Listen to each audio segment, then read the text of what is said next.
tudo bem?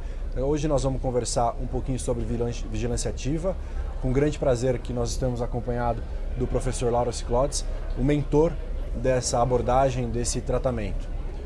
Hi Dr. Klotz, thank you so much to be with us here. So I'd like that you tell us a little the history or the beginning of the active surveillance. How did you start with that? Yeah. Well, the whole story really goes back to the introduction of PSA, which in Canada was around 1989, 30 years ago. And all of a sudden there was a huge increase in the number of cases being diagnosed. And somehow the idea was that all patients should be treated radically. And there was at the same time as PSA came in, the nerve-sparing radical prostatectomy was described by Professor Walsh, and there was great enthusiasm. But I think many people knew that a lot of these patients had very indolent, slow-growing disease, and probably were being overtreated. But it really had not been adopted as a treatment strategy. We have data that 95% of patients from that period were being treated radically. So my group got together and decided to start managing these patients conservatively. We would track the PSA. If the PSA went up dramatically, we would treat them. If they had a positive biopsy showing higher grade cancer, we would treat them. And really, we had no concept that this would have any kind of impact. But after about 5 years, we had 250 patients. We had our first publication in 2002, and that set off a great controversy because the critics, of which there were many, said, these patients are going to die. If you follow them long enough, they will die. And so there was a great debate, but our experience got stronger and stronger, and other groups started publishing their results as well. And today, there's more than 15,000 patients that have been reported on prospectively. We know so much more now than we did then. We know Gleason 3+3 never metastasizes. We know that you have to watch the patients and make sure they don't have higher grade cancer that was missed.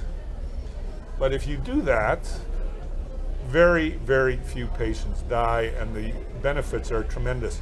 The other aspect was, you can imagine 15 years ago, to tell a patient you have cancer, but you don't need any treatment, they would look at you like, are you crazy? In Brazil, it's like that sometimes. Yeah, No. But at least I would say in North America, this has changed. There's much greater recognition amongst the lay public that there is such a thing as overtreatment, that there are clinically insignificant cancers, because it's not just prostate. There's ductal carcinoma of the breast, thyroid, kidney cancer. So patients now, you tell them, okay, what you have is called cancer, but it doesn't behave like cancer. It poses no threat to your life, and they now accept that much better than they used to. I wouldn't be surprised that in some countries there's still a ways to go in that regard. Yeah, in Brazil, I don't know if the culture, the patients are so afraid about the word cancer, yes. But we start, I think that now, in the moment, the people are accepting much more. Yeah. Two more questions, very direct. So what's the challenge now for the active surveillance in the real life, in your clinical practice, and what's the future? So we now have a lot of other tests that you can bring in. MRI we're now using pretty routinely on every newly diagnosed patient. And some patients are getting MRI before the biopsy, so we already have it. And then if they have a region of interest on the MRI, they get a targeted biopsy. So we think, for example, our 15-year metastasis rate was about 3%.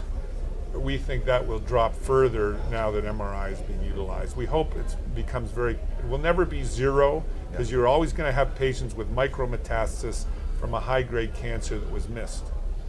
And then the use of both germline testing to assess risk and the liquid biomarkers to also stratify patients for their risk of high-grade cancer. So how to use all those things is the challenge, and also where to draw the line. So we all think that there are patients with grade group 2 who are candidates for surveillance. Even the worst series, like ours was one of the worst experiences with conservative management of grade group 2 cancer, 30% metastasis rate, 70% didn't metastasize at 15 years. So to identify those patients and be able to safely watch them, that's the challenge now. Perfect. Gostaria muito de agradecer, muito obrigado pela presença, doutor, mais uma vez aqui em nosso evento. Obrigado. Thank you so much. Obrigado.